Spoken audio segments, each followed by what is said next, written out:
It would help if I had my microphone on. How is everybody today? Welcome to the Thursday, December 4th, regular meeting of the Rancho Mirage City Council and Community Services District, Energy Authority, Housing Authority, Joint Powers Finance Authority, Library and Observatory, and Redevelopment Successor Agency Boards.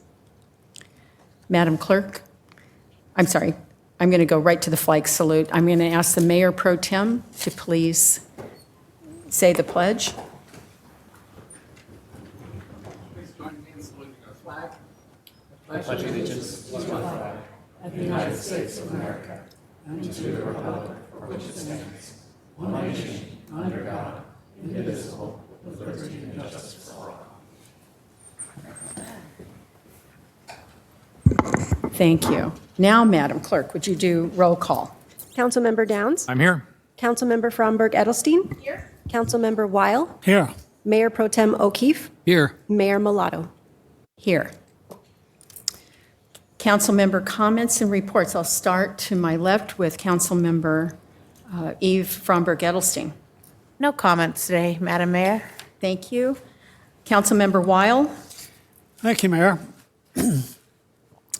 I hope everyone had a safe, restful, and joyful Thanksgiving holiday spent with friends, family, and loved ones. This time of the year naturally encourages reflection, gratitude, and community. And I am continually reminded of how fortunate we are to live in such an extraordinary city. Rancho Mirage is truly a special place. Our beautiful weather, breathtaking surroundings, and welcoming neighborhoods create an environment that is both peaceful and inspiring. Former council member Alan Seaman, who contributed greatly to our heritage, often referred to Rancho Mirage as Shangri-La, a tranquil utopia.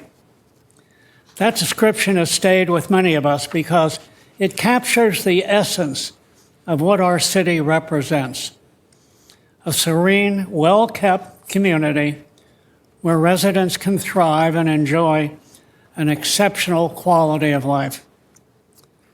This sense of tranquility doesn't happen by accident. It is the product of thoughtful planning, dedicated leadership, and the ongoing engagement of our residents. We continue to experience meaningful and exciting growth, all while maintaining strong financial stability. Our commitment to responsible development ensures that we expand, we preserve the character and charm that define Rancho Mirage. Whether it is new business, enhanced services, or improvements to public spaces, our progress reflects a shared vision for a vibrant and sustainable future. As we enter the holiday season, I want to take a moment to emphasize safety and community care. The holidays bring celebration, travel, and gatherings, and wonderful traditions, but safety should always remain a priority. Please be mindful on the roads, celebrate responsibly, and look out for friends, neighbors, and visitors. Our sense of community is one of our greatest strengths, and it shines brightest when we support one another. I hope this season brings each of you peace, joy, and meaningful moments with those you love. Thank you for contributing to the spirit of Rancho Mirage and for helping make our city the remarkable place it is. Wishing everyone a warm and happy holiday season. Thank you, Mayor. Thank you, Councilmember Weil. Councilmember Downs. Thank you, Madam Mayor. So I have comments about the holidays as well. The holiday season starts in November by giving thanks for the bounty that we all enjoy. Season continues into December with joyous holiday celebrations with family and friends. And we end the season in a few weeks with anticipation for the promise of a new year. The City of Rancho Mirage, through our Cultural Commission, presents a holiday gift for our residents, the Home for the Holiday concert at our amphitheater. There is truly no place like home for the holidays, and on Saturday the 13th, the city and our Cultural Commission invite everyone to celebrate the season in festive style at our amphitheater. It's a wonderful celebration of the season, and the tickets are free to the public, as are most tickets to our events at the amphitheater. The doors open at 6 p.m. The concert will start at 7, and while the tickets are free, they will go fast, so it's good to sign up for tickets as soon as you can if you wish to go. So happy holidays and the best for the new year to everyone here at City Hall, to all of you here in the chamber, to everyone watching, and to you, Madam Mayor, in your second meeting chairing our council as mayor. The happiest of holidays to you and your family, and we all look forward to working with you and making your year-long season as mayor the best it can be. Happy holidays, everybody. Thank you very, very much. I will need those good wishes. Mayor Pro Tem O'Keefe. Thank you, Madam Mayor. Good afternoon, everyone. For most of us, this is a great time of year where there's activities and family and food and a lot to do. But for many others in our community, this is a bad time of year. Some folks are food insecure, healthcare insecure, and housing insecure. And sometimes when we think about homeless people, I think we sometimes use a broad brush and characterize them as people who have substance abuse problems or mental health problems and sort of dismiss them.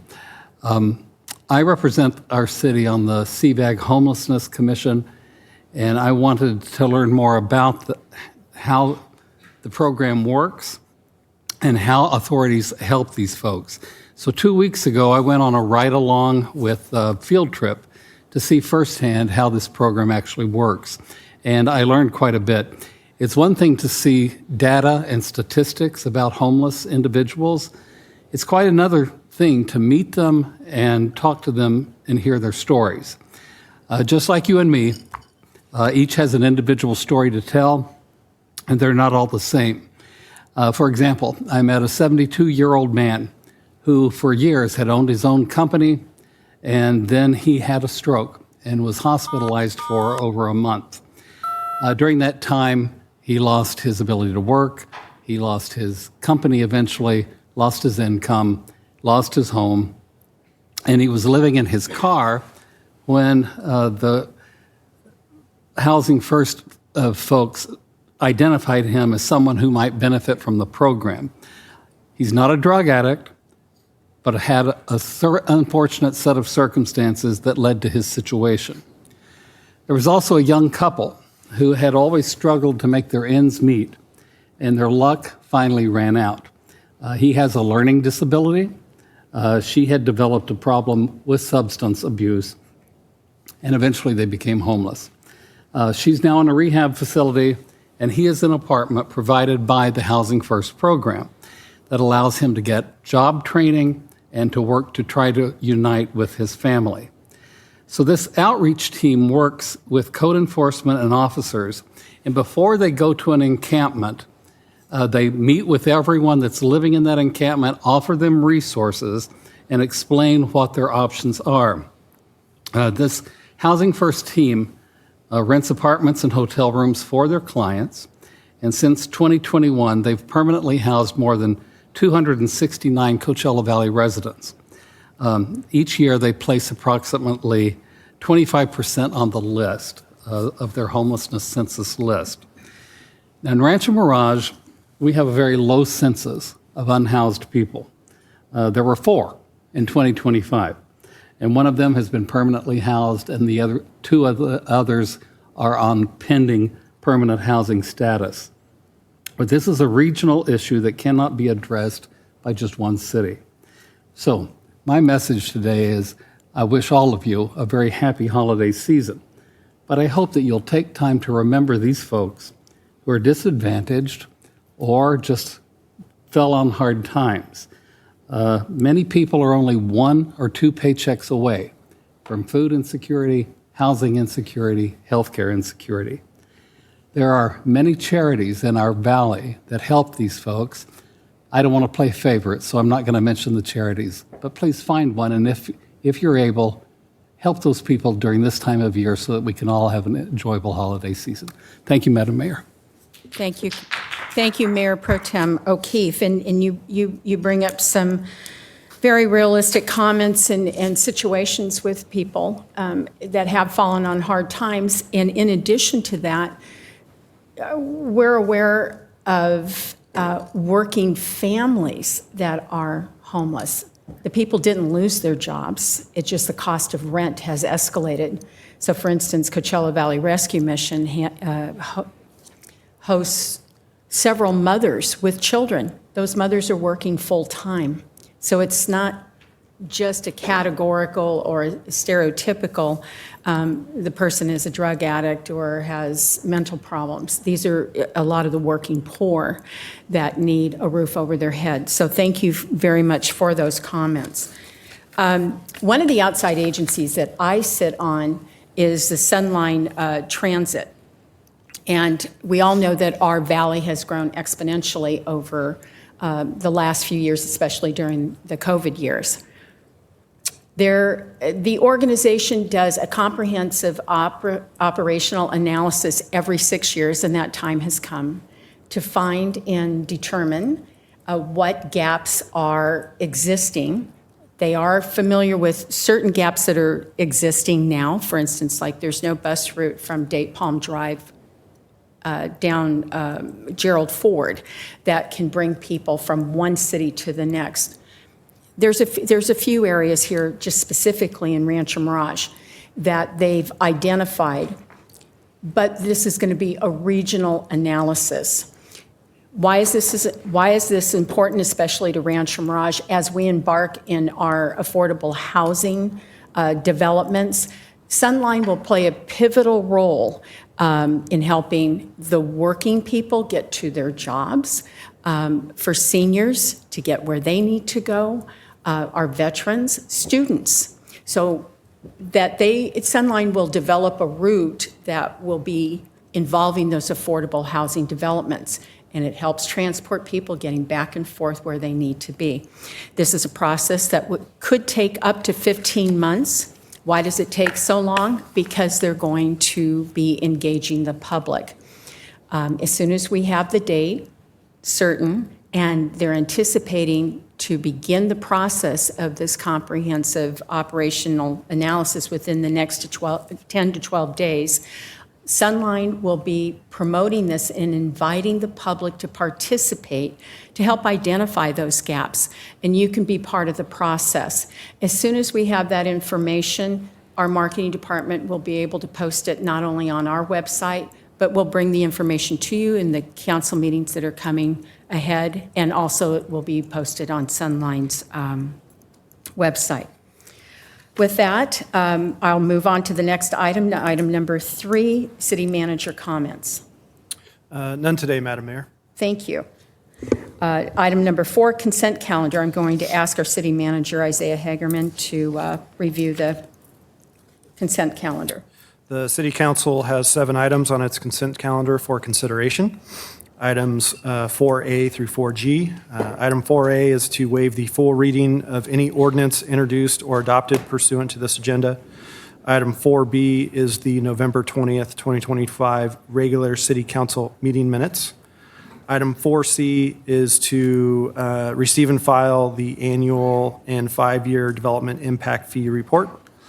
Item 4D is to receive and file the annual comprehensive financial report for the year ended June 30th, 2025, and other related audit reports. Item 4E is to adopt a resolution 2025-SA next in order that approves the recognized obligation payment schedule ROPS and the administrative budget for fiscal year 2026-2027 pursuant to AB 26X1 and AB 1484. Item 4F are to approve the contracts, and 4G is to approve the demands. Before we go to the City Council for any comments or questions, I'll ask the City Clerk to take public comment on the consent calendar. Thank you. I did not receive any speaker cards. Is there anyone in the audience who would like to speak on something that is on the consent calendar? No speakers. Thank you. Do any of my council colleagues have any questions or discussion with regards to the consent calendar? I'll move to approve the consent calendar. Second. Please vote.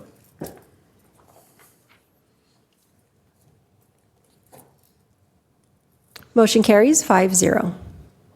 Terrific. Next item, public hearings.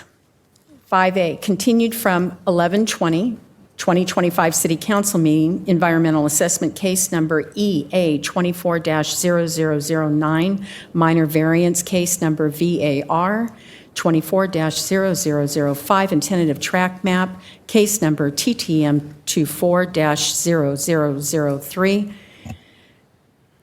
TTM 38971. The applicant is Philip Famoter, and this is consideration of a 16-lot residential subdivision on 19.81 gross acres. The project requests approval of a minor variance to the residential estate, minimum required lot size, located north of intersection Mirage Cove Drive and Peterson Road. Ben Torres will be reporting on this, our planning manager. Good afternoon, Mayor and City Council members. We'll give it a second for the presentation to pull up here. The 19.81 acre project site currently consists of 8 parcels and is located north from the intersection of Mirage Cove Drive and Peterson Road, as shown here on the screen.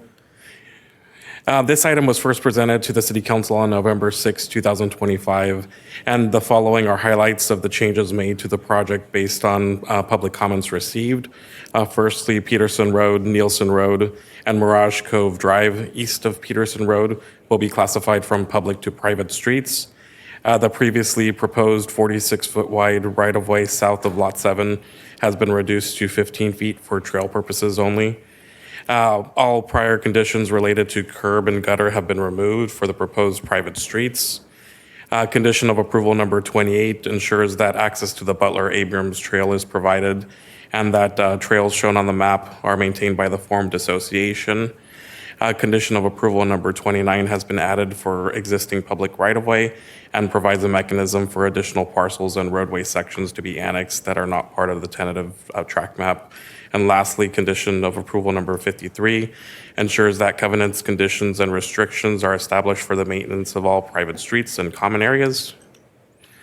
The existing general plan and zoning designation of the project site is residential estate. Access to the proposed parcels will be from Peterson Road.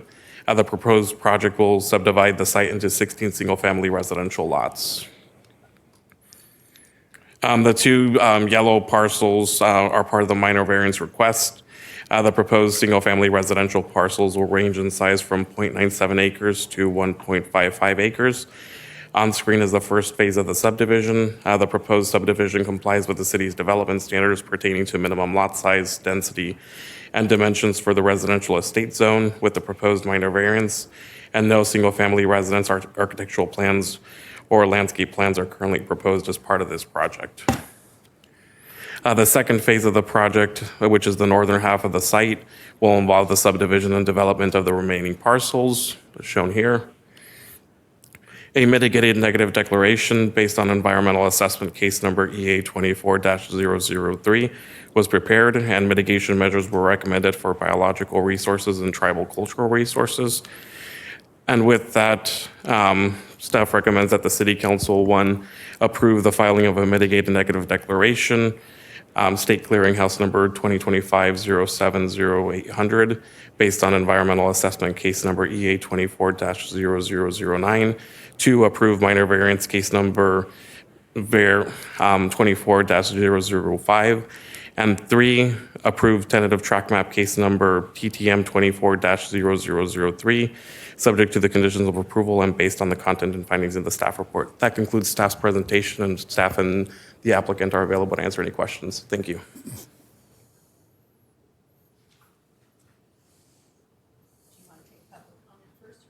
Certainly. First speaker is Murray Bryant.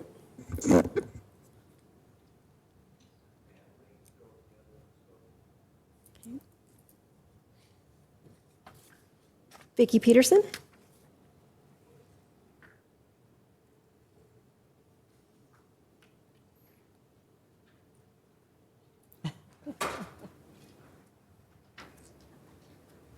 Good afternoon. Welcome to City Council and all. And boy, am I happy today.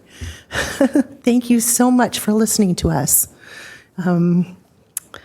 We absolutely agree to the proposed variance. We absolutely agree to what Ben just spoke about. And I just want to reiterate that, the main objective that we wanted to keep with was the quietness of the roads less traveled, freedom of horseback riding, walking, bicycling throughout our neighborhood and through Butler Abrams Trail. The atmosphere is that of living in the country. We're 3 blocks away to the city. It's a very beautiful and unique community. And thanks to you for listening to us. And it's just great to be a part of Rancho Mirage. It really is. I hope we can be a part of the next Rancho Mirage coffee table book. Stories of the Sinatras, the Butlers, the Nielsen's, and other pioneer families who came before us. We're so grateful, as long as you vote yes.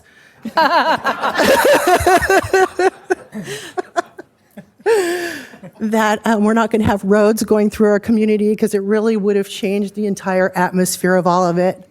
And we just love it and welcome everything that was said today. And I just want to thank you. That's it. Thank you. Janine Barr.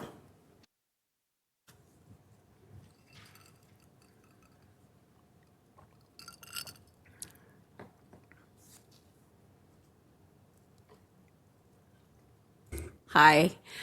I want to thank you guys very much. We are 100% behind this as it's presented today. We want to thank Ben and Ryan and Mina for working with us and talking to us numerous times. I know we were probably a pain, and anyway, we really appreciate it, and I look forward to seeing the custom homes that are going to go in. I've lived in a neighborhood where Mario Gonzalez has built, and he does beautiful work, so I look forward to that. And yesterday was my 72nd birthday, so I would like to think that a yes vote today would be the best birthday present I could have. Thank you. No pressure. Jack Swenson.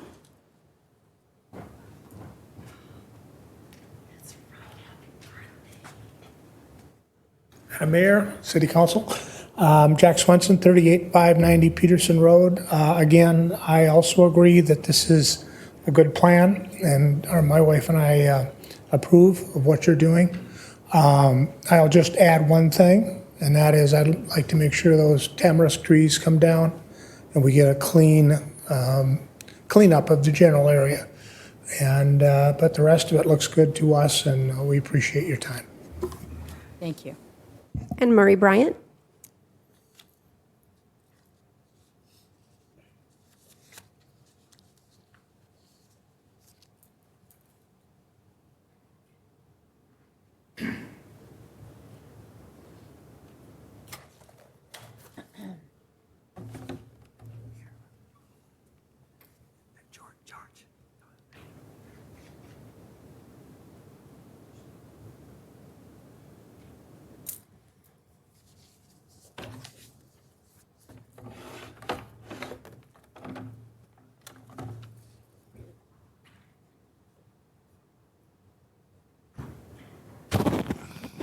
Is my time up already?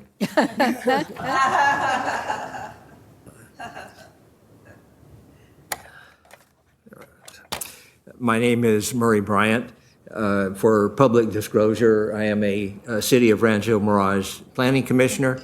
However, I am speaking here today as a private citizen and resident of the Peterson Road area subdivision.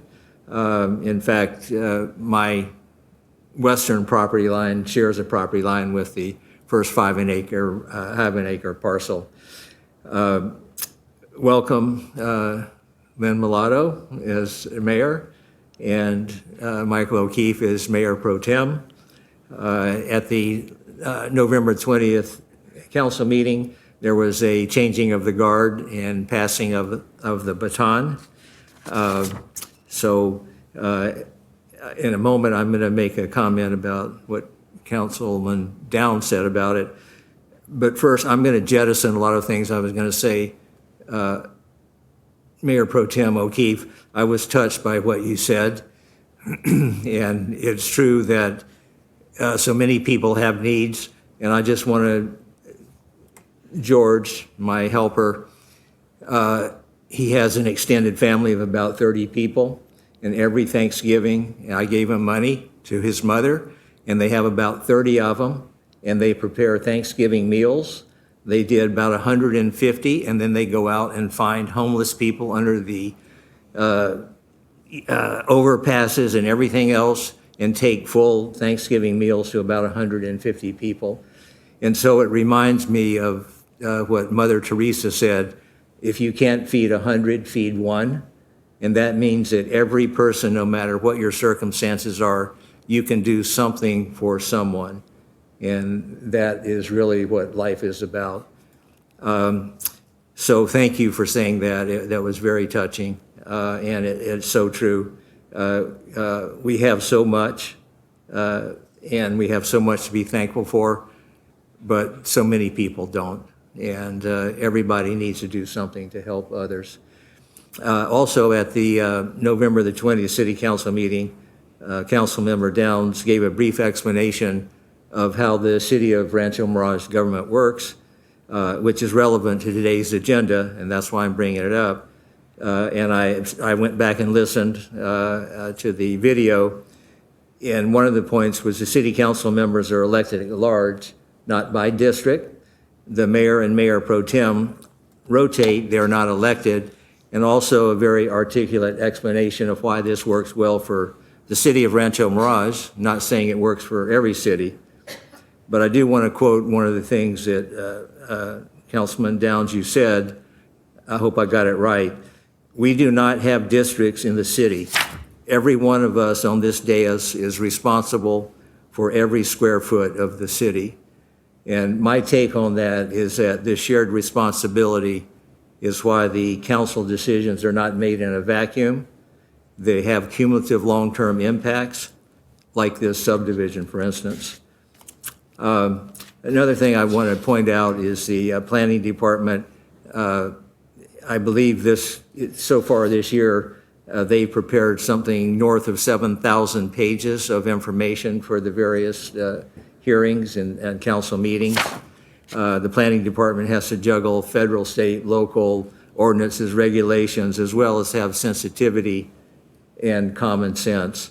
And the city council continued this item for 2 times to give the planning department staff the time to consider all the many things as well as the recommendations and to hear the city. So it has been said enough about all of the issues, the recommendations, so I'm going to skip over that and turn to Councilman Weil, something that you said about how unique the City of Rancho Mirage is and all that, and it is really true. There are many characteristics that make that what I call the soul of the city. Eisenhower, Sunnylands, Library, Observatory, Children's Discovery Museum, Porcupine Creek, Cotino, and also the Butler Abrams Equestrian and Walking Trail. So the neighborhood before you today is a unique place, and the City Council has the opportunity to preserve its history and secure its future as a unique place. And the last point, many times neighbors are at odds with a developer and there's a fight, they don't want things. This is one of those times when the neighborhood and the developer, our interests and desires are aligned. So again, we all support it and we look forward hopefully to a positive decision on this. Thank you. How did I do? You on time? You're fine. Okay. All right. Should be noted that a couple of the residents gave their time to Mr. Bryant. They know he's very detailed and methodical, and we appreciate that. Are there any council comments Really I'm quickly, sorry. is there anyone else who would like to speak on this item? Okay, no further speakers. Thank you. I'm sorry, Madam Clerk, I'm still learning my job. Now, are there any council comments? Thank you, Madam Mayor. I grew up on a farm with horses. So some of my fondest memories are about my father and me grooming, feeding, and riding those horses. And this was many years ago. But I absolutely empathize with you who want to protect that environment that you cherish, especially considering where it is. I mean, the days of living in a village where Frank Sinatra keeps his horses and takes them out, those days are vanished. We now have a vibrant city that doesn't have all that rural charm, and yet you do in this neighborhood. I also realize that we need more housing in our community. So I hope that this revised proposal, it sounds like it is to everyone, a good compromise that will protect the historical nature of your neighborhood while also developing some prized real estate for much-needed housing. So I will be voting yes. Thank you, Madam Mayor. You're welcome. Yes, Madam Member Mayor. Downs? Thank you. So this is just a remarkable example of local government in action. So as Murray mentioned a few minutes ago, this has been continued twice from a couple of the previous council meetings, and it was clear at the when it originally came to us, and many of you spoke, that we needed to address this a little bit more to make sure that the end result was something that worked for your community. And something that helps you to maintain the lifestyle and the quality that you enjoy in your community. By the way, Marie, I did take a look at some of the attachments to the staff report, and many of those 7,000 pages that you referred to are yours for this project. And I do think that to you who said that you would like to have a 72nd birthday gift from us, I think we're going to give it to you. Thank you, Madam Mayor. E. Fromberg-Elsenstein? I just wanted to clarify with Mina that the tamarisk tree removal is a condition of approval, correct? And they are to be done at a certain amount of time. So to answer to that neighborhood's concerns, those are being removed, correct? That's correct. Okay, thank you. Wonderful. Councilmember Weil? Yes, Mayor. I lived in the Clancy Lane area many, many years ago when horses were still very prevalent in the neighborhood. I mean, literally, you saw horses going down Clancy Lane onto the trails and so forth. Again, a very unique area in our city. However, that area now has become developed, and this area off of Peterson Road is much more like Clancy Lane was many years ago. The trails add a majestic feel and a ruralness that can't be replaced. And it's a way of life that is so tranquil and so pleasant that it would be unfortunate to have that destroyed. So I'm very much in favor of it. I reminisce about my time in the Clancy Lane area, and I look forward to voting in favor of this particular action. Thank you, Mayor. You're welcome.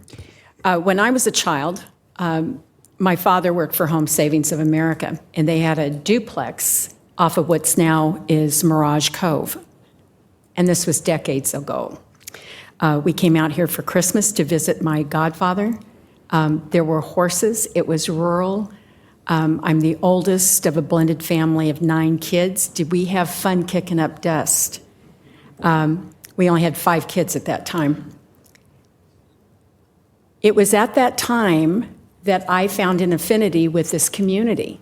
And I remember telling my father on the way home, back to LA County, when I grow up, this is where I want to live. Now, he kind of giggled and reminded me of that back in 1980 when I moved here. Your neighborhood's very special, as most of our neighborhoods are here in Rancho Mirage. And I'm thrilled and thank you for your cooperative work with our staff and our staff with the residents. And with that, I'm going to ask the council for a motion. Do I hear a We have to motion? make that motion. I would, one, approve the filing of a mitigated negative declaration, SCH number 202-5070800, based on environmental assessment, case number EA 240009. Two, approve minor variance, case number VAR 24-0005. And three, approve tentative track map, case number TTM 24-0003, paren TTM 38971, subject to the conditions of approval and based on content and findings in the staff report. Second. And by the way, all that means that you're getting what you want. Please vote. Better wait before you start clapping. You better wait for the vote. Motion carries 5-0. You can now clap. Thank you very much. Next item on our action calendar. This is a 2025 building code adoption. We'll have Mike Stitt, one of our building officials, speak to this matter.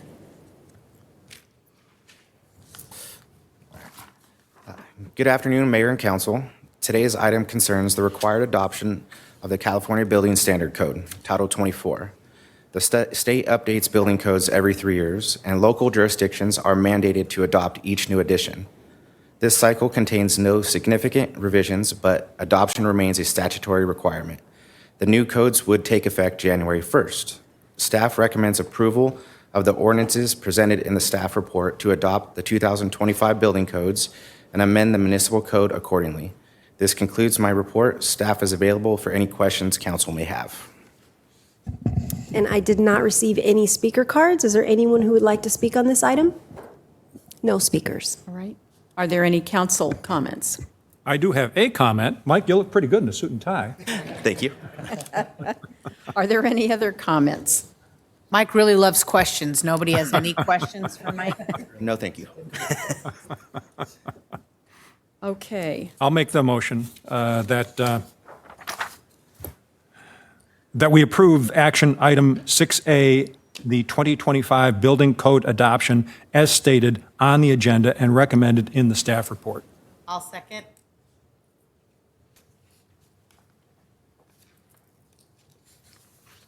Motion carries 5-0. Next item on the agenda, 6B, IID, Imperial Irrigation District, substation funding and reservation of capacity agreement, and I'll defer to our city manager, Isaiah Hagerman.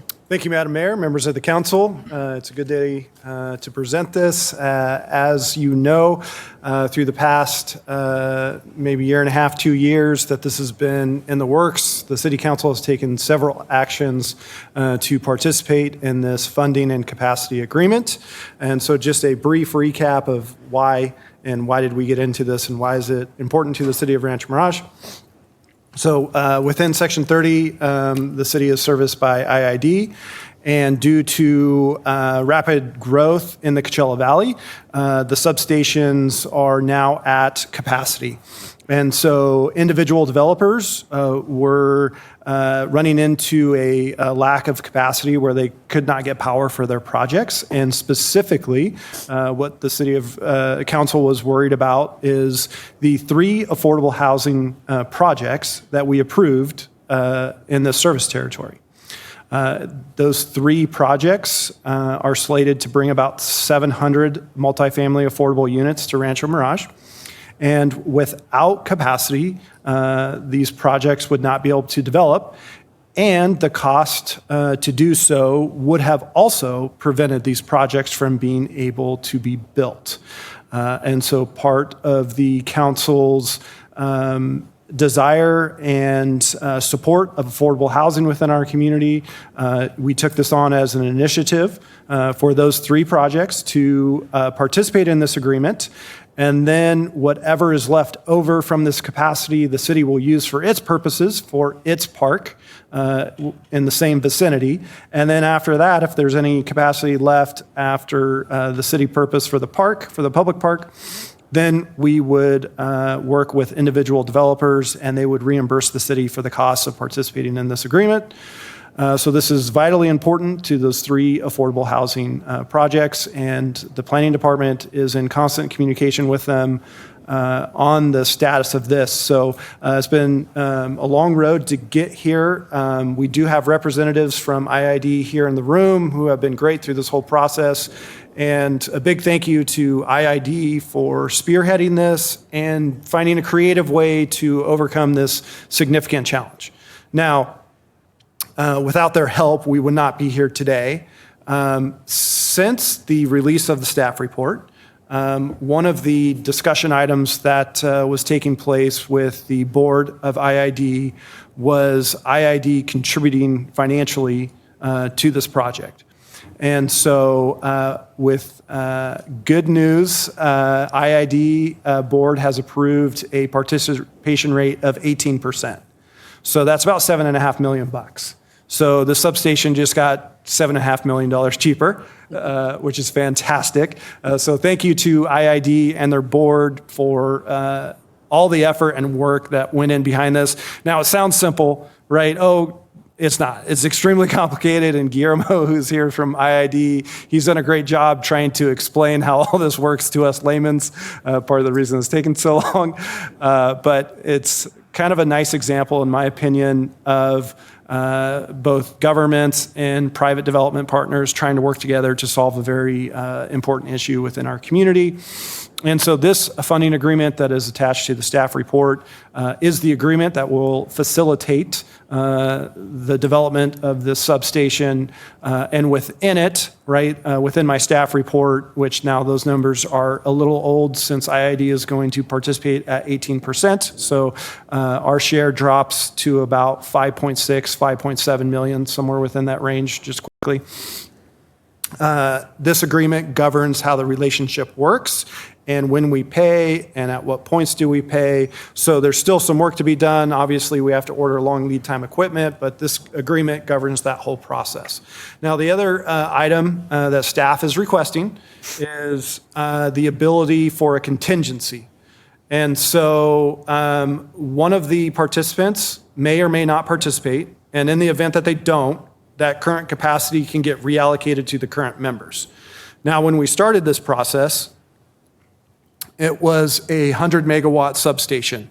For various factors, but the most important being the timing of equipment, we reduced one of the transformers from a 50 to a 28 megawatt capacity.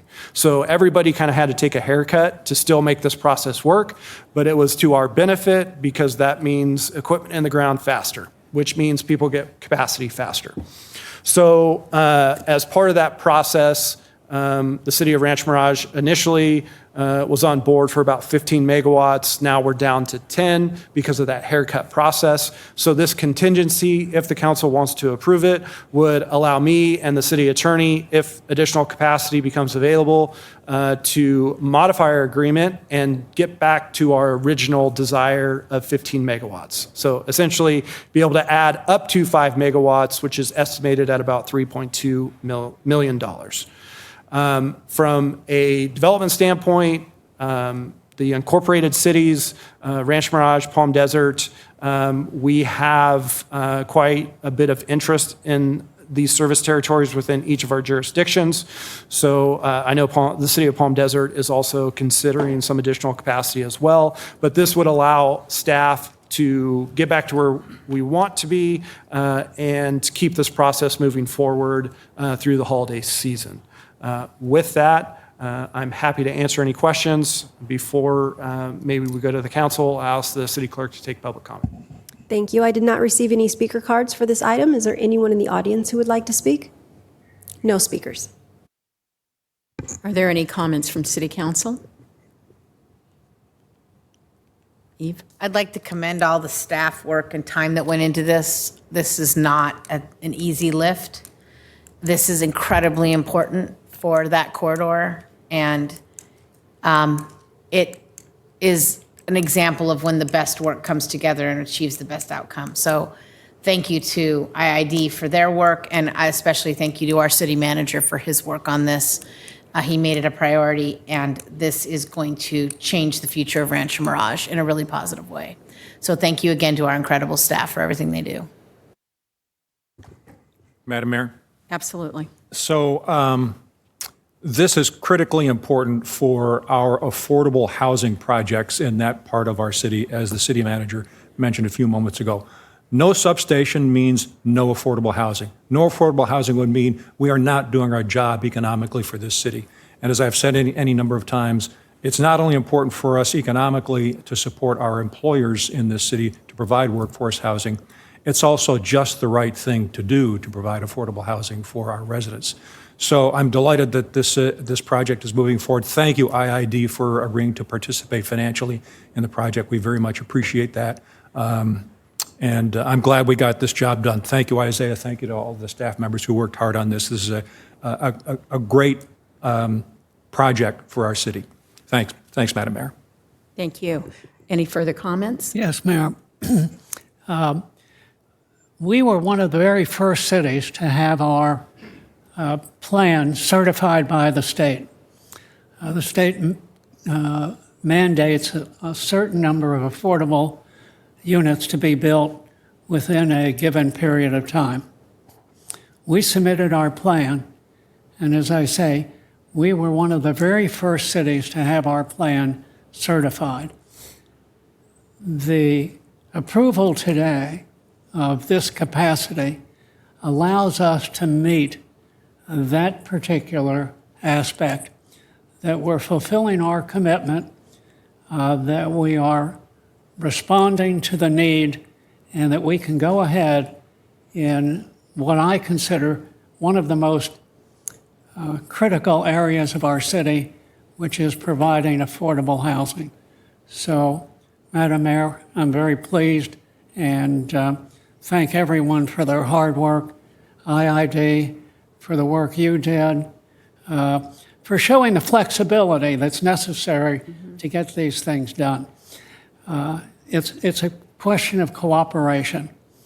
And as the city manager said, it's nice when you see that cooperation because there was one mutual goal in mind.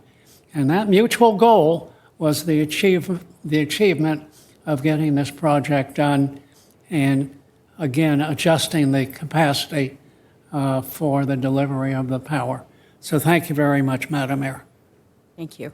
Well, as the city manager had mentioned and my colleagues had mentioned, how imperative it was that we had a new substation for not only our affordable housing, but our workforce housing as well, which is a pivotal conduit to it. And why is that? Because it'll help maintain the best and the brightest as far as our workforce is concerned, and this will help us to expand our economic development plan once it's identified and developed. In government, as with anything, it's a domino effect. You have to take those first steps. And sometimes those first steps can be painful. Sometimes maybe not so painful, but it's through cooperation. IID, you've been fabulous. And I appreciate all the cooperation you've shown towards our city manager. And because of that relationship, the other cities jumped in and were involved as well. With that, I'd like to ask for a motion, please. I'll do the motion, Madam Mayor. So I'll move that we approve the funding and reservation of capacity agreement for Cook Street Substation and authorize the city manager to designate or designee to execute the agreement subject to revisions approved by all other parties and approved by the city manager in consultation with the city attorney. And number two, authorize the city manager to negotiate and execute an amendment to the agreement reserving up to an additional 5,000 kilowatts of capacity for the city on terms substantially the same as the agreement, which is approximately 8% additional capacity at $3.2 million. I'll second that. We have a motion and a second. Please vote. Motion carries 5-0. Thank you very much, gentlemen, for being here today. Next item on the agenda, one of my favorite topics, shopping. Shop Local Rancho Mirage gift card program proposed for the holiday bonus campaign. Gabe Cotting, Director of Marketing, will report on this item. Thank you, Madam Mayor, council member, staff, guests. I'm delighted to share an opportunity at slightly less cost point than the previous one. I'll be giving a brief update on the Shop Local Rancho Mirage gift card program and also introducing our proposed holiday bonus campaign.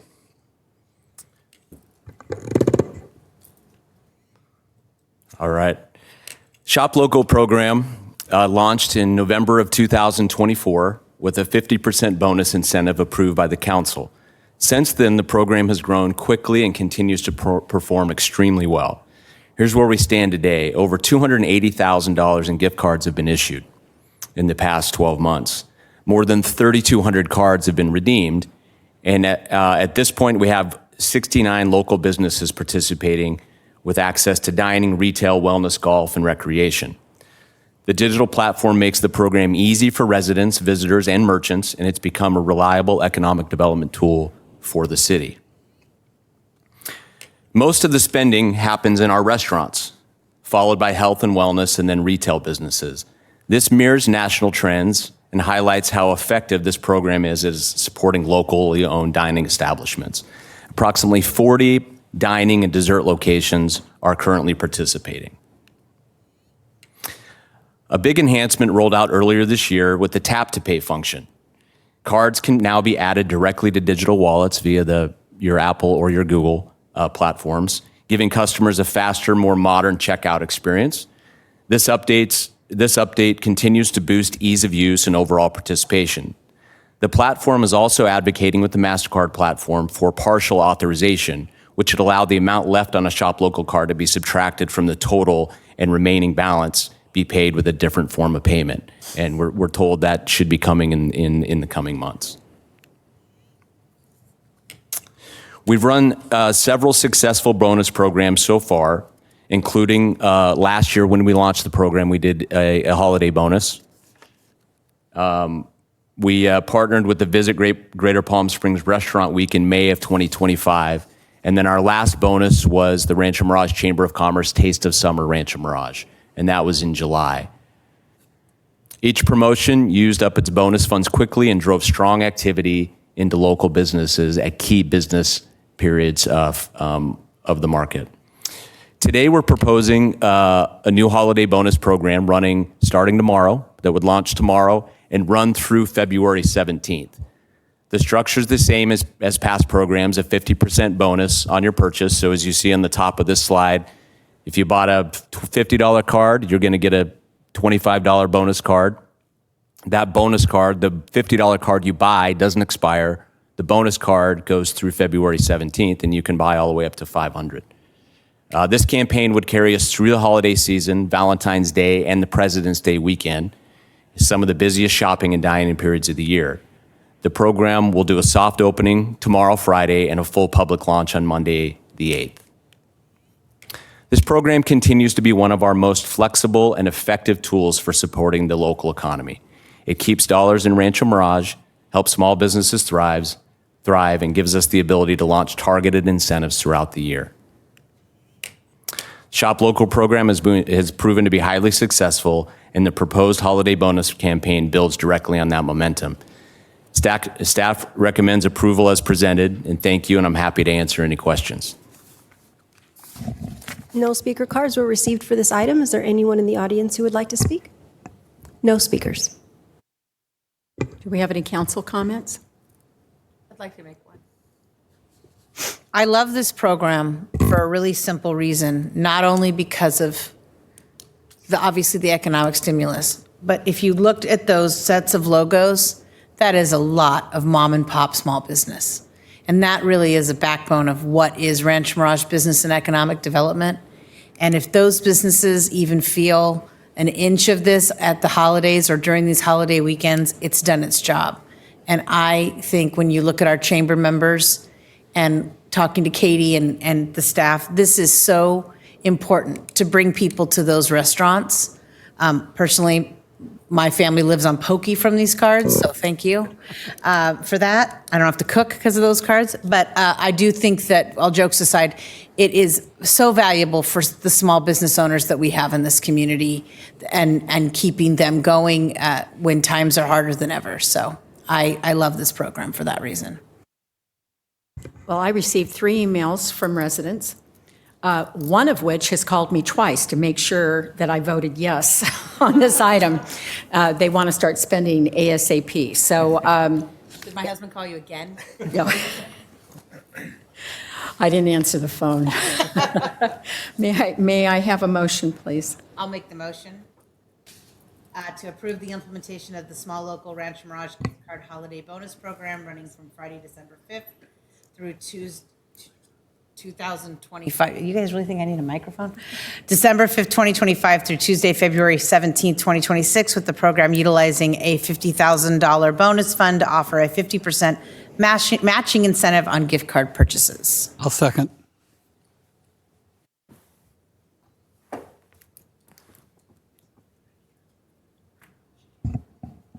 Councilmember Weil, could you try yours one more time? You may have to tap the screen.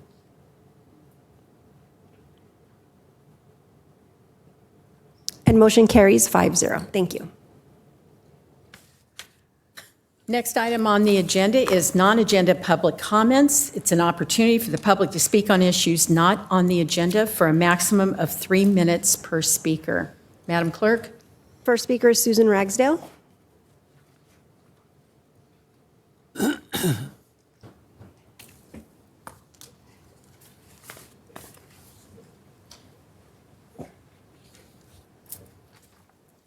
And it snuck up on me. Happy holidays, everyone. I'm so happy to see you as the mayor. Congratulations, and you look gorgeous. It's just a fresh thing for me, seriously.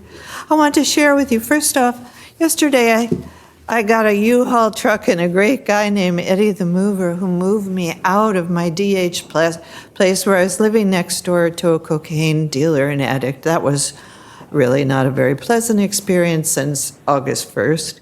And still, the Housing Authority has not approved my move-in to Aloe Palm Canyon, so I am currently homeless. And I only have one outfit. I did bring a toothbrush, thank God. And yeah, I'm not too well, but yesterday I went to my storage space to put everything in there with my Eddie.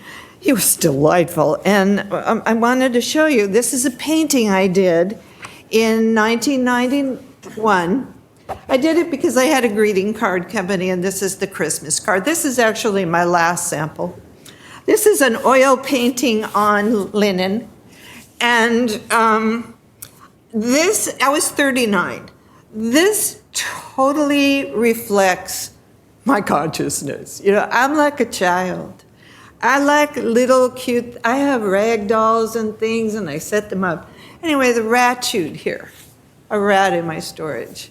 This is a very sad thing. I gotta leave with this with Christy. I want you to just, you all look at it. I washed the cooties of the rats off, please. And I also have 2 public comments. One is innocence and incompetence and cruelty, which, you know, I feel like I want to like tell the world about how I've been very badly treated by the city council here. But honestly, as an older lady, I've realized that you get more with honey than you do with vinegar, and I'm going to try this. I've tried everything. New Beginnings and Home Sweet Home, the name of this painting, by Susan Ragsdale. I'm here to propose what I believe to be a good idea. Based on the fraud cover-up, it appears City Council does not want the constituents to know about the city's very serious crimes against me. With compensation, I'm sure every expenditure must be reported to the public. This constitutes a scandal. Because of this, the City Council continues to stonewall me. Meantime, I'm being injured more deeply, more seriously, and more dangerously. I will not recover without some kind of justice and much deserved help. I'm running out of time, but I made copies for everyone. Anyway, my idea is for you to hire me as a visual communications, promotional, and marketing specialist for the city, I can do an outstanding job helping you brand to make it an inviting, lovely, natural environment that people want to come to. So I'll give you my cup, and I'm going to let Christy. I know she can take good care of my painting. Thank you very much, and happy holidays. Thank you, Susan. Happy holidays. Are there Alex, any other- are there I'm any- sorry, Alex Cruz.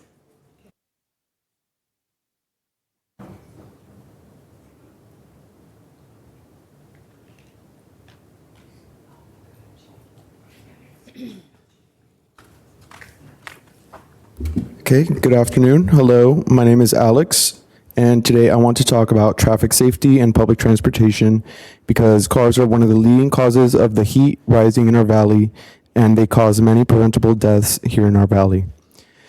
Over the past 3 to 4 years, I have raised these concerns repeatedly, yet I have observed no progress. We call ourselves a peaceful utopia, but do we really believe that?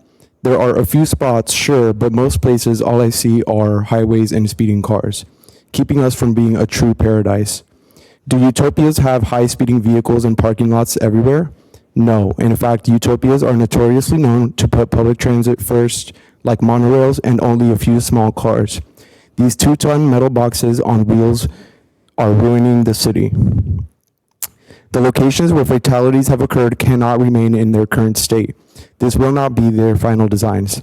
The question is, when will we implement a final design that fosters a safe, welcoming environment, one that prioritizes safety above speed? Ramon Road by Rancho Mirage High School, where Will Campbell got killed, why have we not made changes to the design of that thin bike lane? Let's take away one lane from here, please, and make it a bus lane. Right out here where Christopher Velios and John Hanabri were killed, why won't we complete the crosswalks that are missing from this intersection? I know engineers keep saying something about a left turn for cars, but there is no excuse for having this intersection incomplete like this. Give us our 30 seconds to cross. Is that so much to ask for? 30 seconds and some paint? We need to also reduce the 111 from 3 lanes to 2 on each side and make that a bus lane. Basically, what we need in the city is a ban on 3 or more lanes unless it's going to be a bus lane or something else, because that third lane is only there to promote speeding, and this prevents death. Also, Dinosaur Drive near Rancho 16 Theater.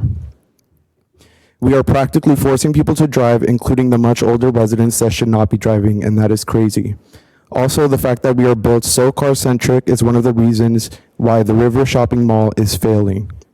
So we need a ban on super wide lanes, we need a bus stop at the high school, and we need the intersection out here completed. Those 3 things will make our city much safer, and it will save lives. Doing nothing to change our designs is not going to get us anywhere. We should be working with Vision Zero to achieve 0 traffic fatalities. Please and thank you. Thank you. Patrick Lowry.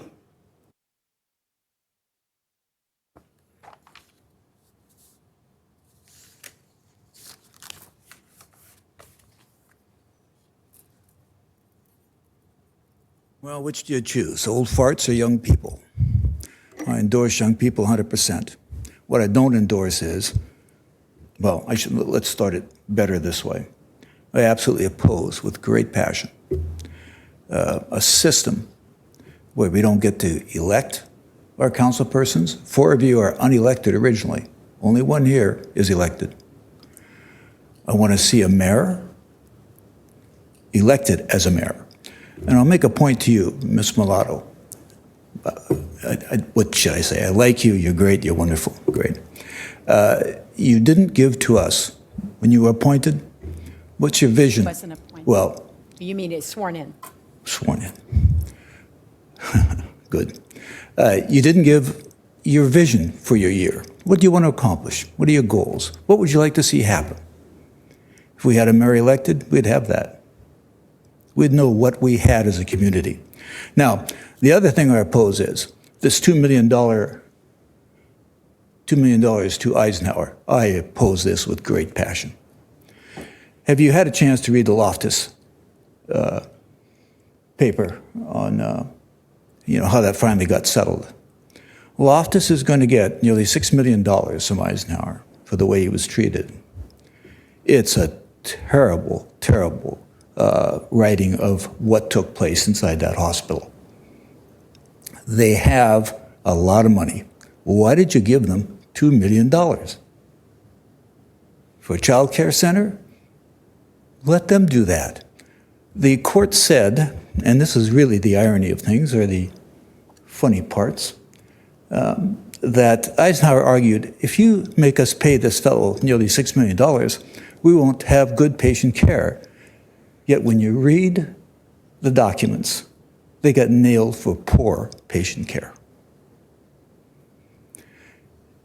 And the other part of it was that they make $96 million a year between 2020 and 2024, I believe, net. Why are we giving them $2 million? What good could we do in our community with $2 million? A great deal of good. Now, a lot of rose-colored glasses here. I don't appreciate that. I appreciate critical thinking. The gentleman here on my left who spoke earlier, spoke well. He and I would disagree on nearly every point he brought up. Okay? And I'm a Christopher Hitchens guy. You can have your Mother Teresa. That's how blunt I can be. All right? So let's do more. Let's get the rose-colored glasses off. Let's take a look at crime in our city. Let's take a look at what this young fellow talked about in traffic. Let's talk about green zones. Let's talk about making this a great hospital. Let's talk about how to become great, not keep saying we're great. How do we become great? Listen, I appreciate your time, and you gave me a few seconds more. Thanks so much. It's always good to see you. Happy holidays. I do appreciate city government. Wally Melendez.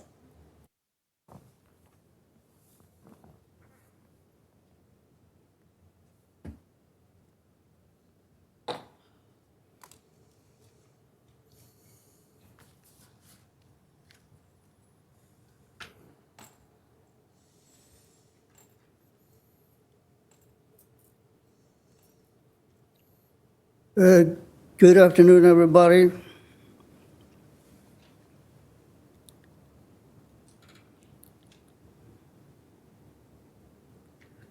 But what sticks to my mind after this meeting is the term affordable housing. That's sort of like an oxymoron.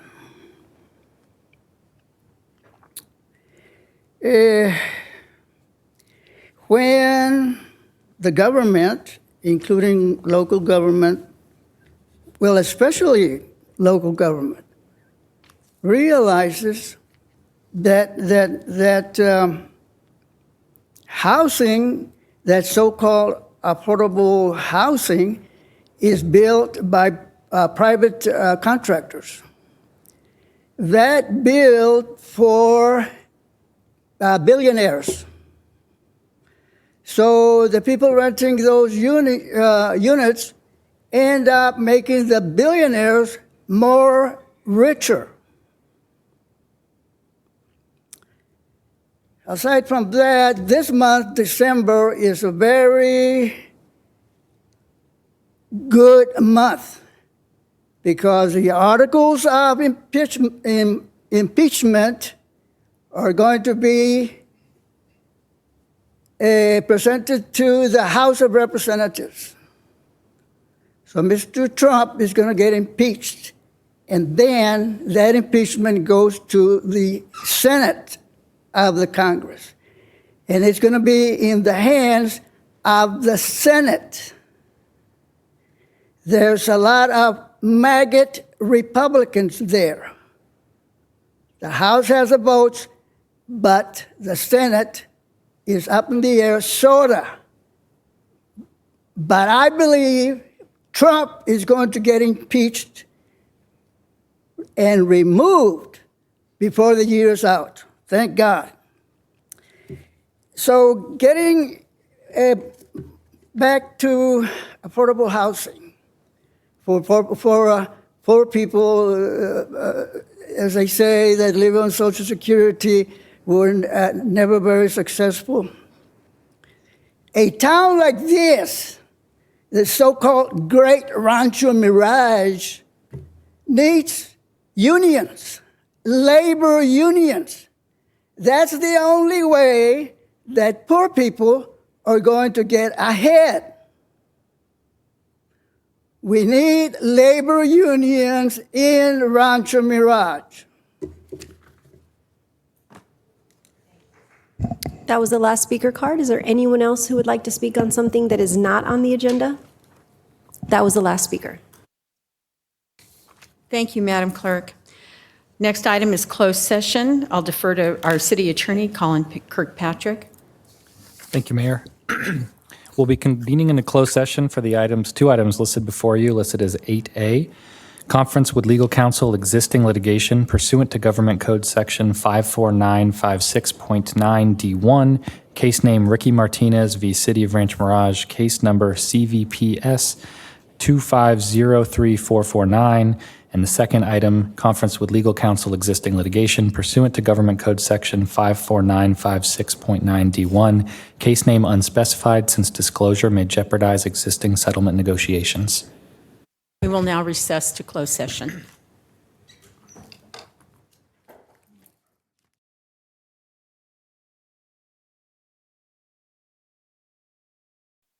We've reconvened from closed session. I'll ask our city attorney for closed session announcements. Thank you, Mayor. No reportable action taken today.